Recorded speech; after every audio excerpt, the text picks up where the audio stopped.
the Push for More podcast. Today, we are going to be interviewing Protect Your Net founders, Mike and Zack, established in 2021. And we're going to talk a little bit about their business, their background, and what they do and how they interact with the kids. So first off, Zack, can you tell us a little bit about your background, what you do, and how this all came about? So my background is in education. That's how actually we met before. I've been teaching for going on 18 years.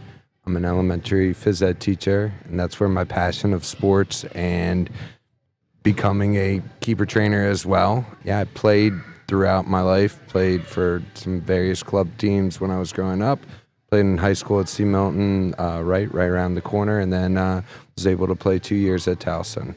So that's my background. And Mike, can you tell us a little bit about your background? Similar to Zack, also involved in education. Spent 11 years as a high school social studies teacher at Towson High School, and then the last 6 years I've worked as a school counselor after a master's degree. The first 4 years at Stricker Middle School, the last 2 years at Sparrows Point High School.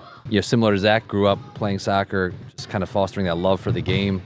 Had a chance to play at Perry Hall High School in Baltimore County, and then play at McDaniel College, which then led into my coaching career at Stevenson University, and then kind of just from there, just continued making connections. Was fortunate enough to find Zack beginning of COVID, running some online sessions together for a club, and we've just been able to grow ever since then. So that's been awesome. Awesome. I too was a JV varsity player at Perry Hall High School. Soccer Gators, player. Let's go. Yeah, let's go Gators. So you guys created this thing, and you have a bunch of kids coming in for goalie training. Can you tell me a little bit about putting the whole thing together as far as drills and interacting with the kids and getting a good clientele? So yeah, we met during COVID. We were both working for a local club, Pipeline, and doing some online keeper training, and we kind of hit it off. We had another keeper coach, Gina, who's like our link. Yeah, shout out to Gina. Yeah, and we just realized, hey, we kind of get along. We are simpatico, huh? Yeah, we have the same philosophies. And then we had this opportunity when the Soccer Factory was opening.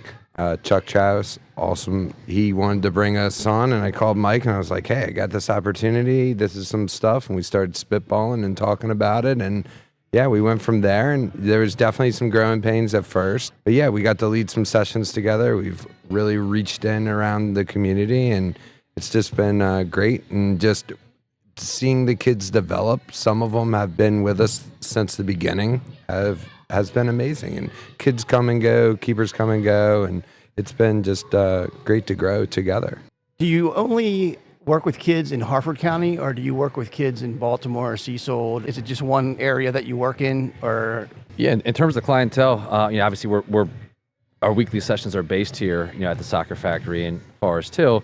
But in terms of our reach of who we work with, it's really from all the surrounding counties.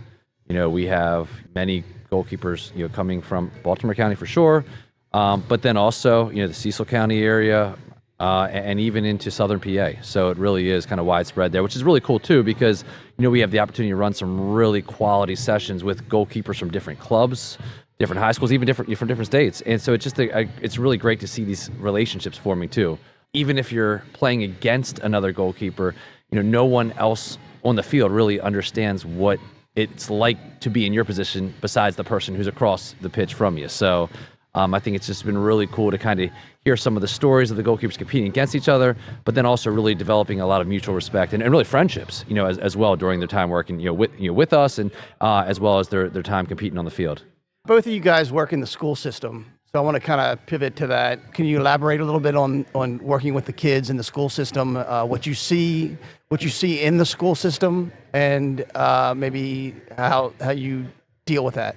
I think Mike nailed it with the relationship piece, and that's everything for being a teacher, is building that relationship. Because if you don't have that relationship, those students aren't going to learn, and they're not going to grow or develop. And I always say my teaching helps my coaching helps my teaching. And you can learn so much from kids. even though Mike deals with high schoolers on a daily basis, I deal with the elementary school kids. I learn so much from them. And I think my day-to-day basis, I love it. I love being a phys ed teacher. My coworker, Steve, and I get along so well. I have an amazing staff at my school. My special area team has been together since Honey Goes open, so it's been absolutely fantastic to work with them. And I just love watching the kids develop and learn. And I'm a lifelong learner too. We're always trying to learn and develop our programs too, and we try to stay humble. And I think that's a big part of our success has been like, we always want to adapt, we always want to change, and we always want to keep building those relationships. And we want to check in with those kids all the time. And it's cool because some of our kids, now they're playing in college, they're helping us out at sessions. They're becoming our mini coaches, and they're growing up before our eyes. So it's pretty cool to watch. I think that's awesome.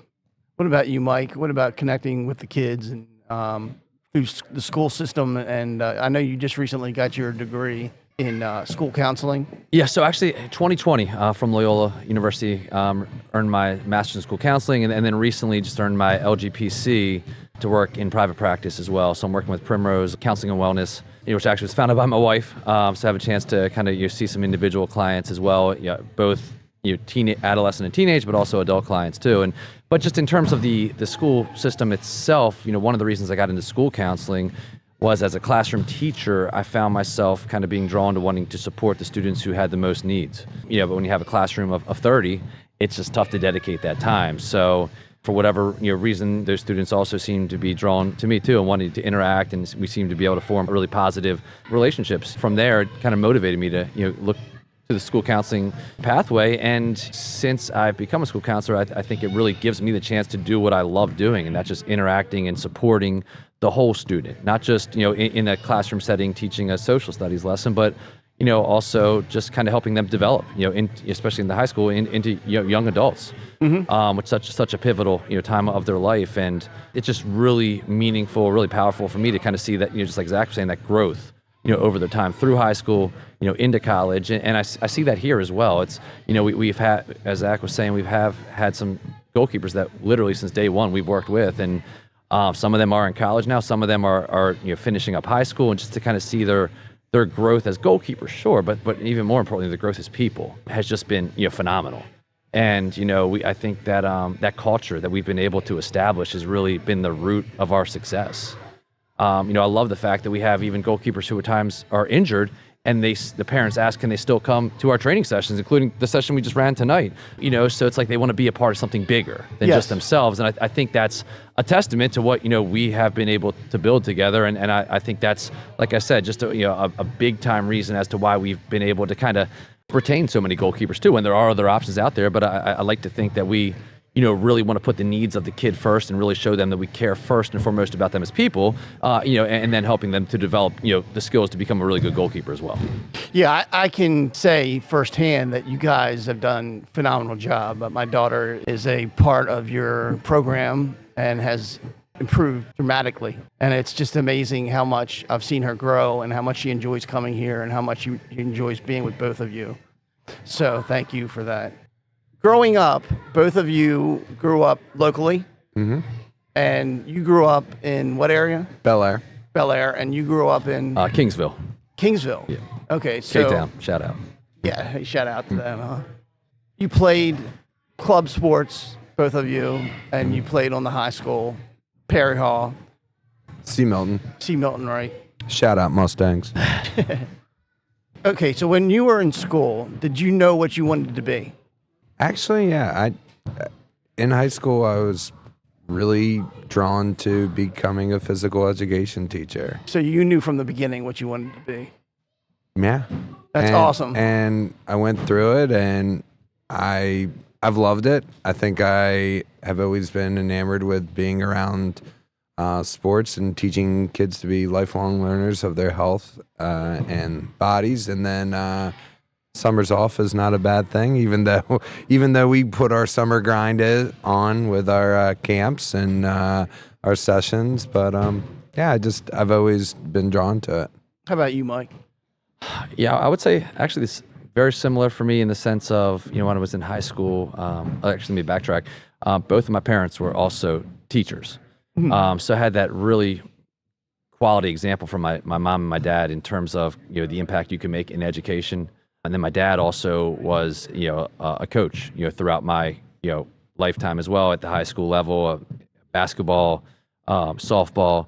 So just kind of seeing the, kind of the impact he was able to have with student athletes too. It really, I think, I knew I wanted to get into coaching, and I knew that kind of teaching at first was that avenue. But then the more I got into teaching, the more I realized I absolutely loved that, and there was a passion for that. So it, kind of, the fact that I could do both, really, I think was a motivating force for me to, to go down that career path. Awesome. Let's get back to Protect Your Net. Let's talk a little bit more about that. You just mentioned summer camps. Can you tell me a little bit more, elaborate a little bit more on that? So we've been doing our camps for 5 years now too. Yeah, 5 years since we started, and we collaborate with Hartford Soccer Camp. So another shout out, Mark Giordano and Brian Gunner. Mark and I played in high school together, and then Brian was my high school coach. So we had this plan to do keeper camps. They were, okay, let's go with it. And we do them every summer.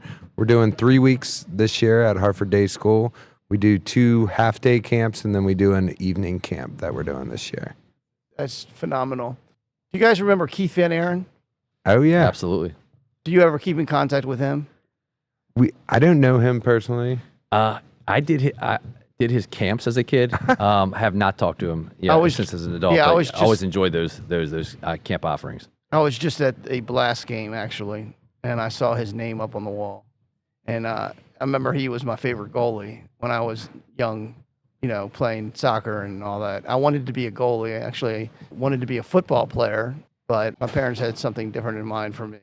It was fun watching that back then with Mike Stankovic and...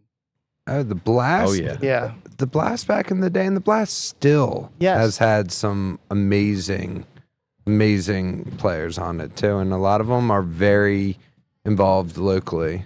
Yeah, and that was going to be my next question. Do you guys have professionals come in and work with your kids and things like that? I know you guys are professionals, but I mean professional players that are playing now. Do you ever have them come in as far as like the Blast or any of those teams? We haven't had the Blast per se, but we have brought in like your different goalkeepers from the collegiate, as well as professional background. Working with Colin Miller. Colin. And then Audrey Baldwin. Yes. And then Wills. Yeah. Wills Huddleston. Yeah, who's now a graduate assistant at Goucher.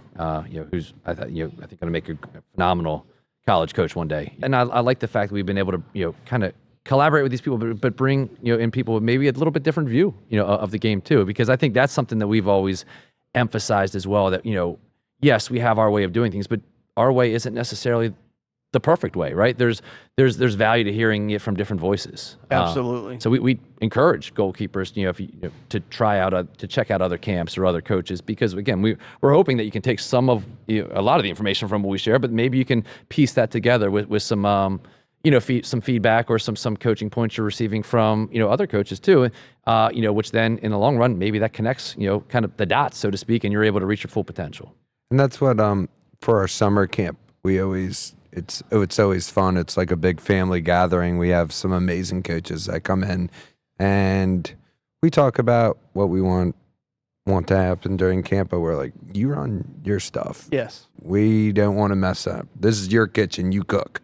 You take care of everything. So, and we've had some coaches that have been coming there for years. So Matt Pohl, Ryan Duber, Eddie Maynard always helps us out too. So just some phenomenal, Joe Davis, some amazing coaches that are just awesome to work with, and just all around great people too.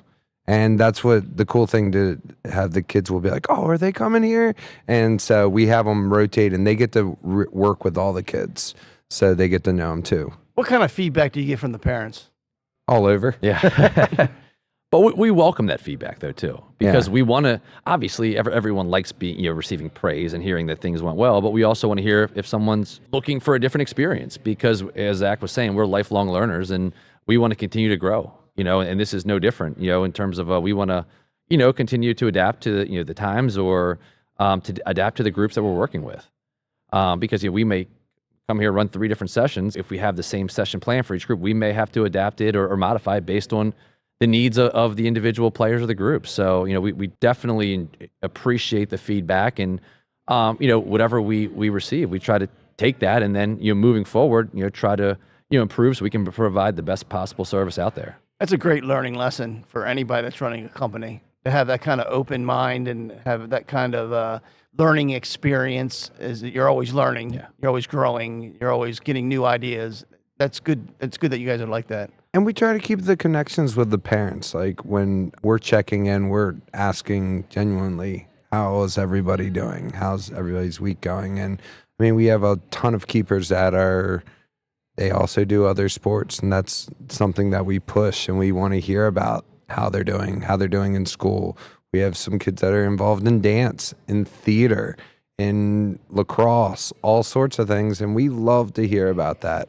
And we want to have that good relationship with the parent that we can have open and honest conversations with.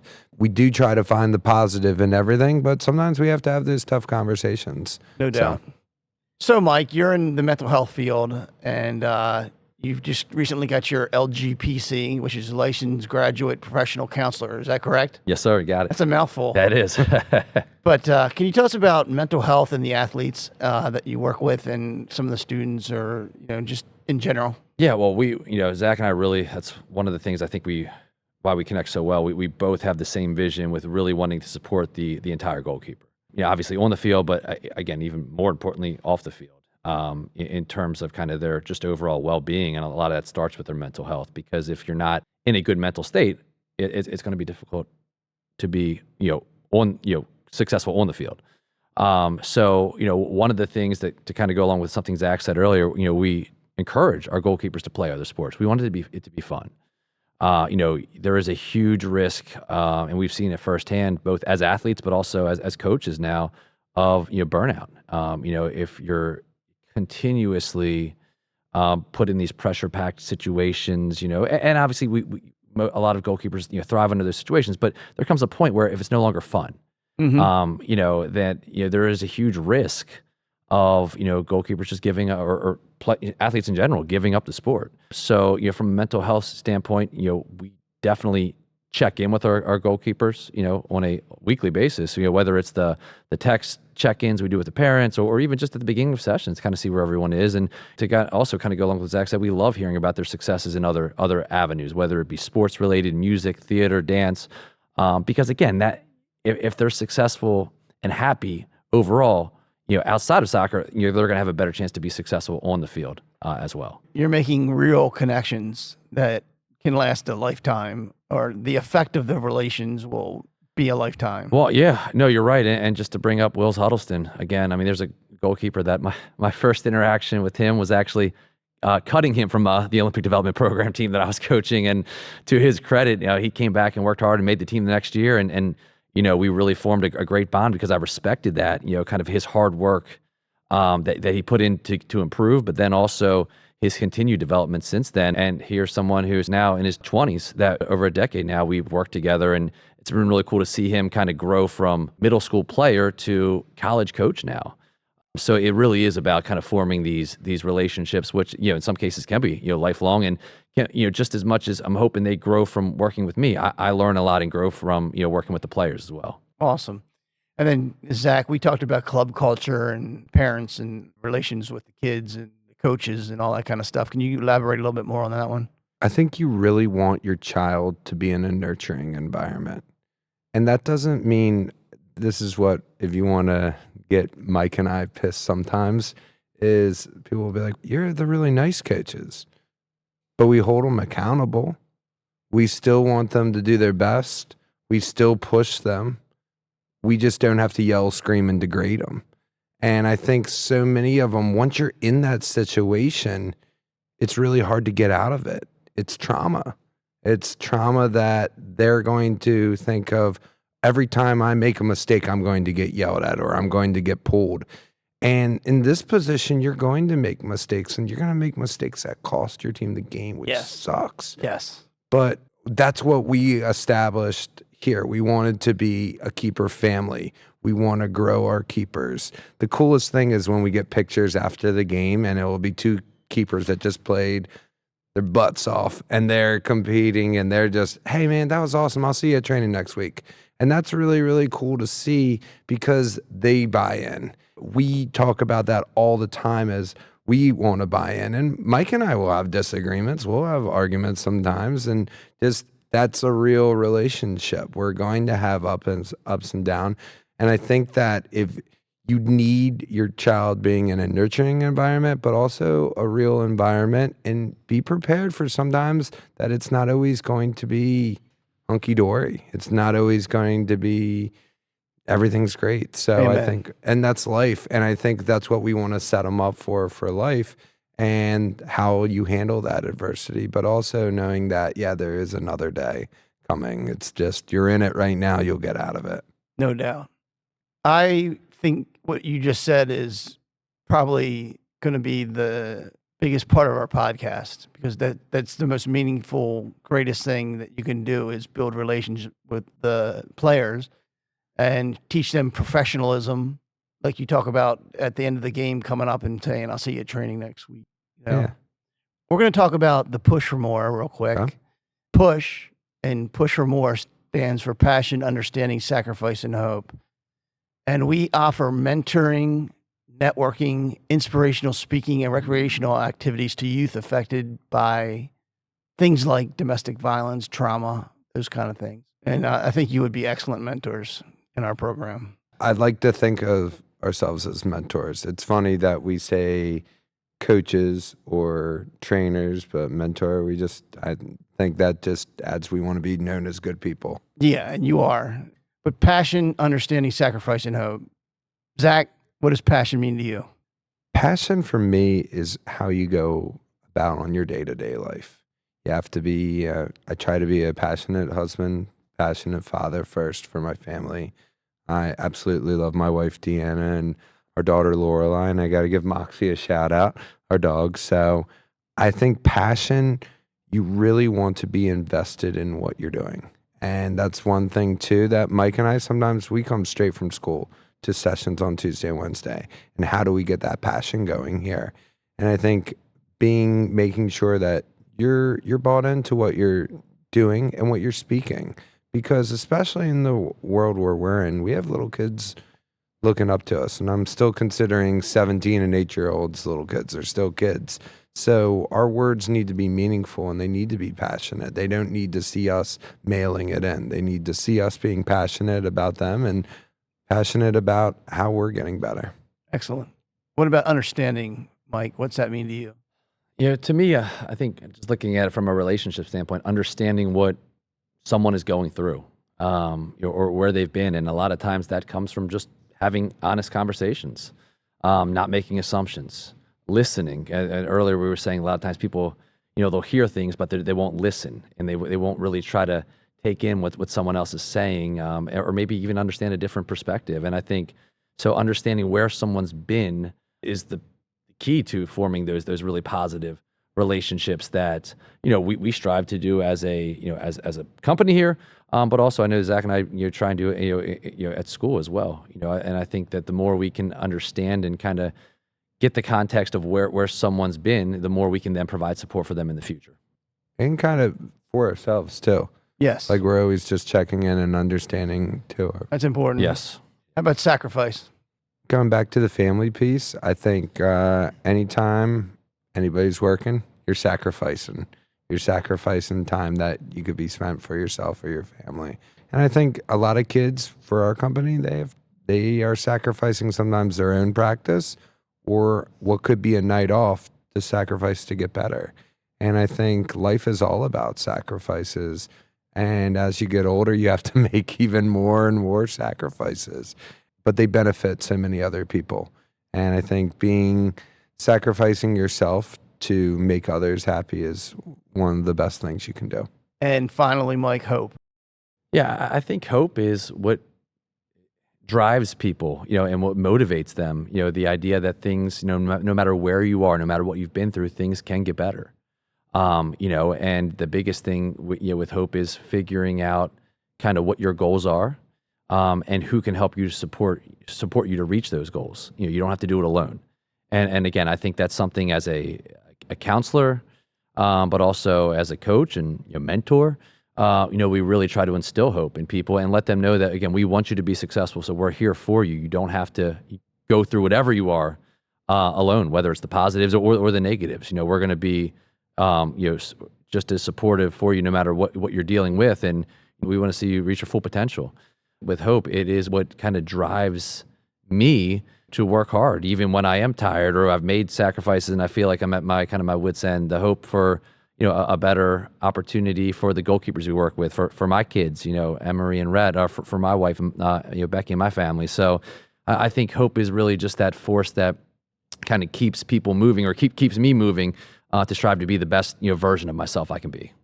That's a very nice way to say our name. Thank you.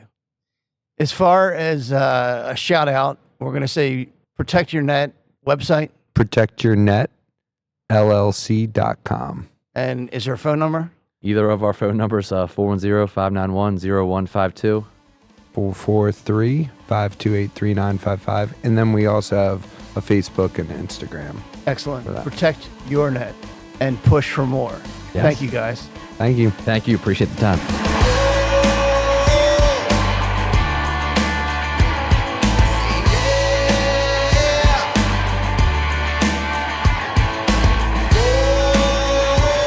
Thanks for tuning in to the Push for More podcast. To join our mentor network or appear on the podcast, feel free to reach out to us at thepushformore.com. And if you have the means, please consider making a tax-deductible contribution to help support our mission. Also, don't forget to like, share, and subscribe. Every little bit helps us push forward.